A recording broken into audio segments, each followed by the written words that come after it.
Well, probably like most kids in the 70s, my first visual of a Hiwatt was seeing Pete Townsend posters and The Who, you know. But my first experience actually hearing a Hiwatt was a local guitar player in Sacramento had one at this Crest Theater show. He had a Hiwatt stack, and the sound of it just blew me away, and I had to get my hands on trying it. I was about 15 years old at the time. And so I made friends with this guy, Robbie, and he had the Hiwatt, and he brought it over to my grandma's house, and we set it up in the bathroom and we recorded it on my 4-track. And I just remember going, man, there's no other amp that sounds like this. Well, it turns out that amp was the DR100 custom 100 model, like the one I brought here today. That was from San Francisco. There was a music shop called Leo's Music that was selling Hiwatts back in 1980 that had a killer gain mod in it that was really unique. And a lot of the Northern California guys where I grew up, Sacramento, San Francisco, Oakland, guys like Brad Gillis and Jeff Watson from Night Ranger, you know, Santana, and specifically Neil Sean, he's from the Bay Area. They were really fans of this particular Hiwatt that I'm talking about, this model that was produced out of Leo's Music. And I ended up collecting from the time I was 15 years old until all through Tesla's career. I used to search for them in the San Francisco area, and I ended up collecting 4 of them, ultimately. I loaned one of them to a guy, and I think he pawned it or it got stolen or something. So I decided never to loan my Hiwatts to guys anymore. Because I kicked myself, because that one was the first one that I got from Robbie Bickford back in 1989. And that amp, it was the holy grail of amps. I had so many guys trying to get that amp from me.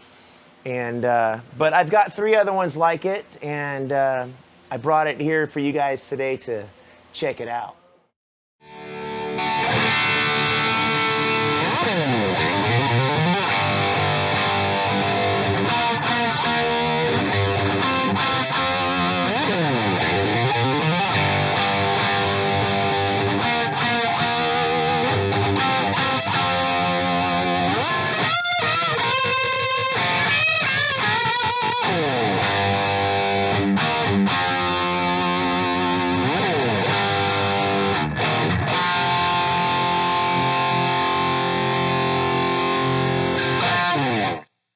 I've got my collection of old DR103 100-watt customs that I just talked about.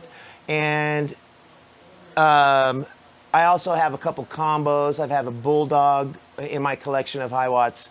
But the Hiwatt amp that I'm using now on the road with Tesla that really compares the most to the Leo's Music modded Hiwatt that I used as a teenager and all through the early 80s is this one right here, the Super High 50.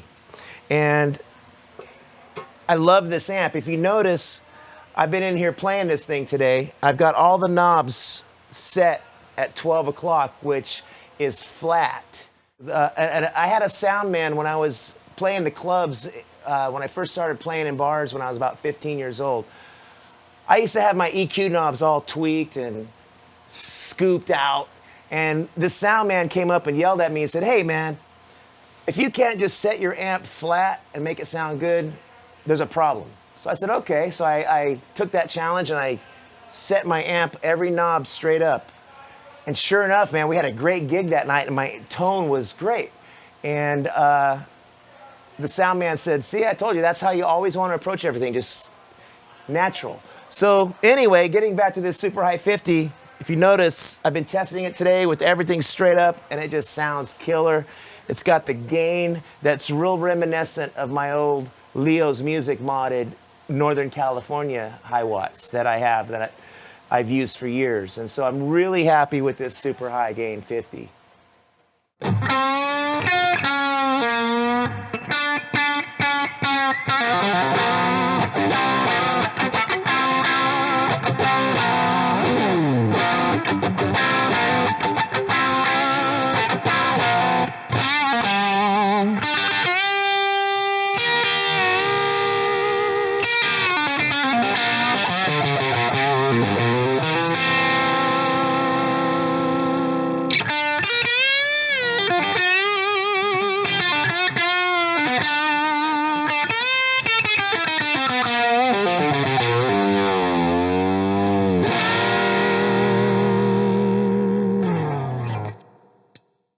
I'm just checking these out here. This studio stage, I got the interest for this amp here when I was looking at combos online. And it sparked my interest because of the ability to be able to switch it from 20 to 40 watts, and with reverb built into a Hiwatt.